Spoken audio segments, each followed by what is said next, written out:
Hola a todos compañeros amantes de la ciencia. Hoy vamos a adentrarnos en un mundo misterioso, un mundo inexplorado, un mundo fascinante. Hoy día veremos lo que son la ecología de parásitos.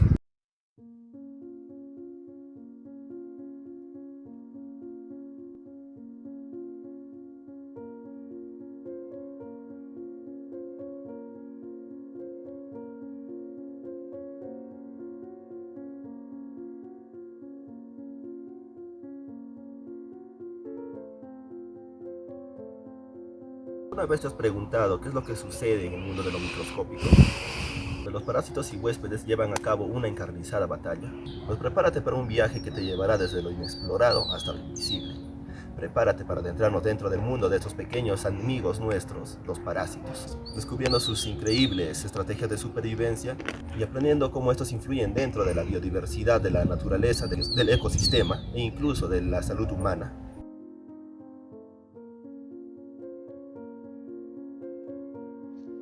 ¿Qué son los parásitos? Empecemos desde el principio. ¿Qué son realmente estos seres a los que llamamos parásitos?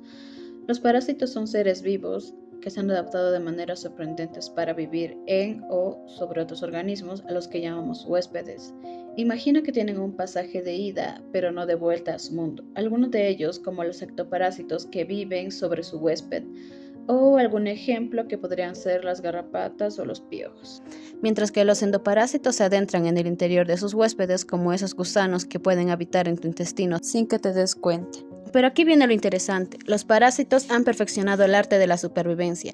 Algunos son tan hábiles que pueden manipular a sus huéspedes como si fueran marionetas. Imagina eso, manipuladores invisibles que dirigen la obra detrás de las cortinas.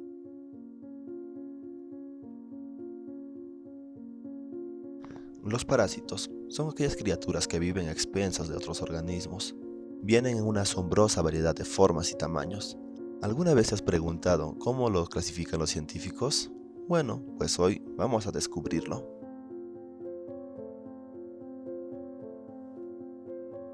Los ectoparásitos son como inquilinos no deseados que se instalan en la piel o el pelaje de sus anfitriones. Pero, ¿cómo los clasificamos? ¿Y qué debemos aprender de estos huéspedes externos? Pues vamos a descubrirlo. Empecemos con los ácaros. Estos diminutos arácnidos son algunos de los ectoparásitos más comunes. Algunos, como los ácaros del polvo, pueden desencadenar alergias en los humanos. Otros, como los ácaros de la sarna, causan enfermedades cutáneas incómodas. En concreto, los ácaros son maestros de la supervivencia en la piel de su huésped. Luego tenemos a las pulgas, estos pequeños saltadores que a menudo asociamos con las mascotas. Estos ectoparásitos se alimentan de la sangre de sus huéspedes y pueden causar picazón y malestar. Pero la clasificación de los ectoparásitos va más allá. Podemos dividirlo en parásitos temporales y parásitos permanentes. Los parásitos temporales son visitantes de corta estancia. Pueden morder y alimentarse de la sangre de su huésped, pero luego se marchan. Son como turistas fugaces que dejan picaduras en su camino. Mientras que los parásitos permanentes se establecen y se quedan siempre. Las garrapatas, por ejemplo, se adhieren firmemente a la piel de su huésped y pueden causar problemas de salud prolongados. Pero, ¿cómo sobreviven estos intrusos en la superficie de sus huéspedes? Tienen adaptaciones asombrosas. Algunos desarrollan picos afilados o estructuras de agarre para mantenerse en su lugar. Otros pueden secretar sustancias químicas para evitar ser detectados. Los ectoparásitos son verdaderos expertos de la supervivencia en la piel de sus anfitriones. En resumen, los ectoparásitos son una ventana al mundo de la adaptación y la convivencia incómoda. Desde los ácaros que producen alergias hasta las pulgas que hacen saltar a nuestras mascotas, estos parásitos nos muestran que la naturaleza tiene formas sorprendentes de sobrevivir en la superficie de otros organismos.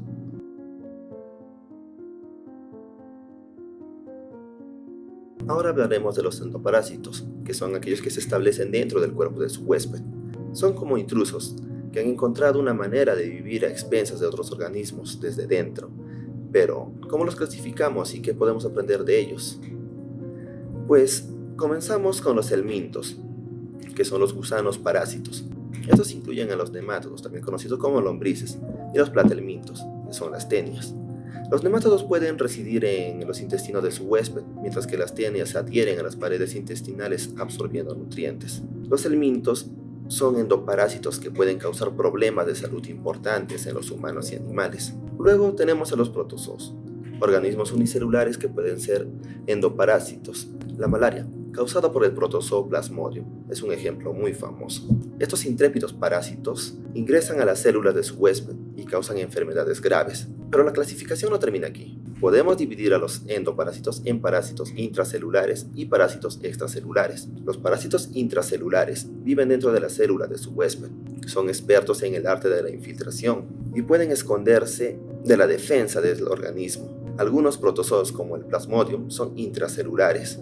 En contraste, los parásitos extracelulares residen fuera de las células, en tejidos u órganos específicos. Ejemplos incluyen a las lombrices intestinales que habitan en los intestinos, causando molestias y malestares digestivos. Pero aquí está la pregunta clave: ¿cómo sobreviven estos parásitos en un entorno hostil? Tienen adaptaciones asombrosas. Algunos pueden cambiar de forma, como los protozoos, que alteran su apariencia dentro de las células.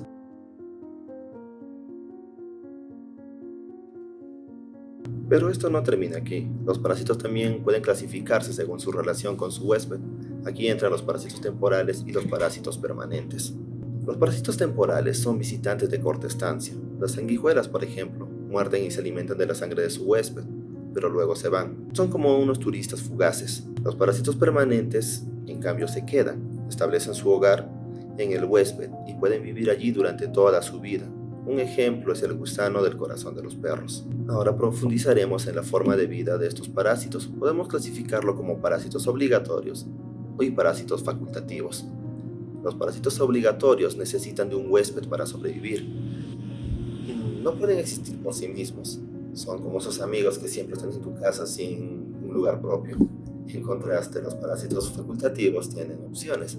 Pueden vivir tanto dentro como fuera de su huésped. Son como nómadas que en ocasiones se establecen en un solo lugar. En resumen, la clasificación de los parásitos es tan diversa como los parásitos mismos. Desde los ectoparásitos, que pican y muerden en la superficie, hasta los endoparásitos, que se esconden en la sombra de sus huéspedes. Y desde los temporales, que hacen visitas cortas, hasta los permanentes, que se quedan para siempre. Hay una increíble variedad en el reino de los parásitos. Ahora que ya sabemos qué son los parásitos, es hora de adentrarnos en uno de los aspectos más intrigantes, su ciclo de vida.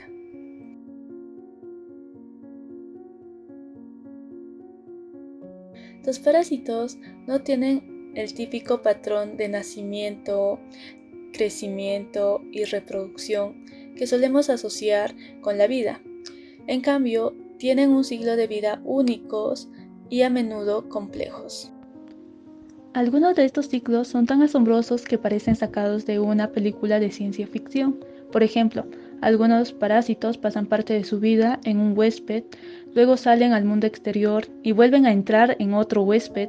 Imagina ese viaje de un huésped a otro como una odisea épica para un parásito microscópico. Pero aquí está la verdadera maravilla.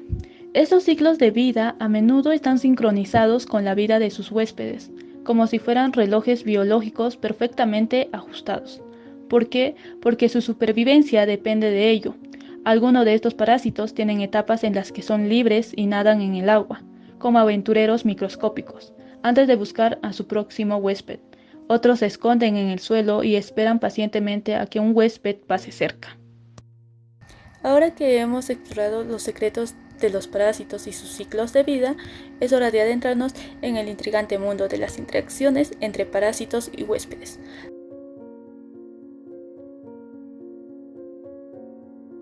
Las relaciones entre los parásitos y sus huéspedes son como un baile cósmico de la naturaleza. Algunas veces es un baile de cooperación y equilibrio, y otras es un combate feroz por la supervivencia. Imagina esto.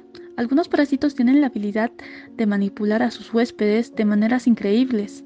Pueden cambiar el comportamiento de un huésped para que sirva mejor a los intereses del parásito. Es como un control mental microscópico, así como el Ophiocordyceps, un diminuto hongo que se apodera del sistema nervioso de insectos, como las hormigas, convirtiéndolas literalmente en zombies. Estas hormigas manipuladas trepan a la vegetación y se sujetan a hojas antes de morir, permitiendo que el hongo crezca a partir de su cadáver y libere esporas. Este asombroso ejemplo de control parasitario revela la maestría de la naturaleza en su danza de vida y muerte. Y mientras exploramos estas interacciones, descubrimos cómo los parásitos pueden tener un impacto en la vida de sus huéspedes y a su vez cómo los huéspedes han desarrollado defensas ingeniosas contra estos intrusos.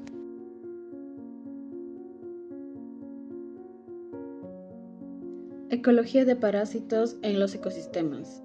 Exploremos un poco más sobre cómo la ecología tiene un papel fundamental en nuestros ecosistemas naturales. En la naturaleza, los parásitos son como hilos invisibles que tejen una red compleja de relaciones entre especies que van desde los océanos profundos hasta las selvas tropicales, ya que cada ecosistema tiene una historia que contar sobre los parásitos.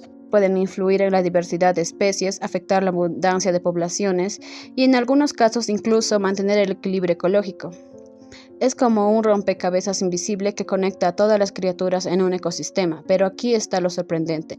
Los científicos están desvelando cómo estas relaciones parásito-huésped encajan en el rompecabezas de la naturaleza.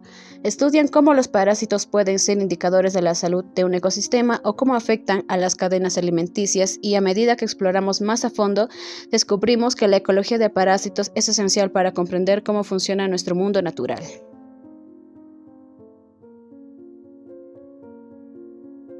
¿Qué tal amigos? Ahora vamos a hablar de las enfermedades parasitarias y en cómo influyen en el ámbito pecuario. Para ello vamos a iluminarnos, poco a poco profundizar de qué trata exactamente todo tipo de enfermedades y cómo es que afecta a nuestros animales. Síganme para poder hablarles de qué trata todo este tipo de enfermedades, ya que como una persona la curiosidad nos llama bastante para poder aprenderla más y más con el tiempo.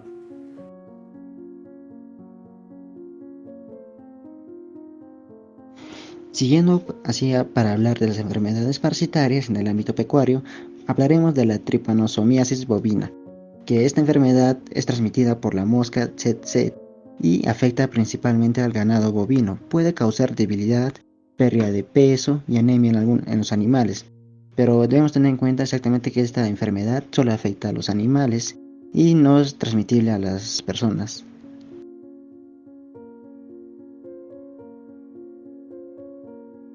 Ahora pasamos a hablar de la fasciolasis, que esta enfermedad tiene un ciclo de vida muy grande y es demasiado curiosa exactamente, ya que está causada por el parásito en la fasciola hepática.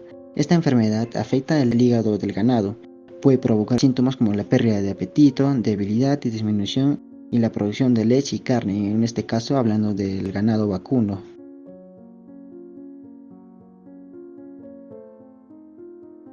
La coccidiosis es causada por protozoos del género Eimeria y puede afectar al ganado joven. Los síntomas incluyen diarrea, deshidratación y pérdida de peso. Esto se demuestra mediante por los signos clínicos de las heces, ya que contienen la sangre y moco.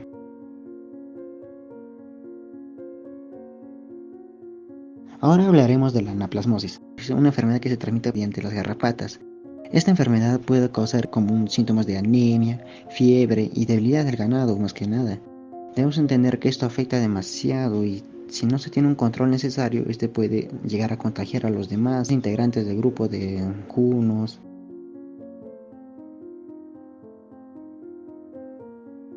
La gastroenteritis parasitaria. Son varios tipos de gusanos intestinales, como Haemochus y Trichogongylus. Pueden causar gastroenteritis en el ganado, lo que conduce a la pérdida de peso y debilidad.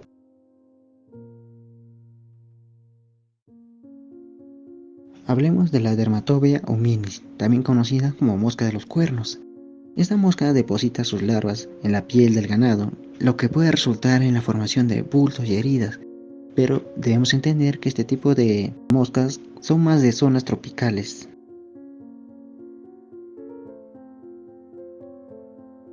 Los ectoparásitos son garrapatas, piojos que son comunes en el ganado y pueden causar una irritación, pérdida de sangre y transmisión de enfermedades.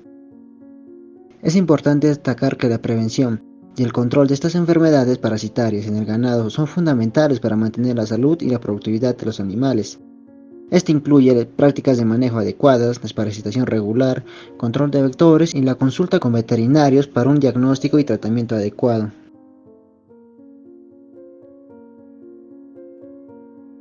Y finalmente, para culminar nuestro video, hablaremos de la investigación en ecología de parásitos y por qué es tan crucial. La investigación en ecología de parásitos nos permite desvelar los secretos de las interacciones invisibles entre parásitos y sus huéspedes. Esto va más allá de la curiosidad científica. Tiene un impacto real en la conservación de la biodiversidad y la salud de nuestro ecosistema. Además, esta investigación es vital tanto para la salud humana como para la de los ganados. Al estudiar parásitos transmitidos por vectores como mosquitos, garrapatas, entre otros, podemos prevenir muchas enfermedades.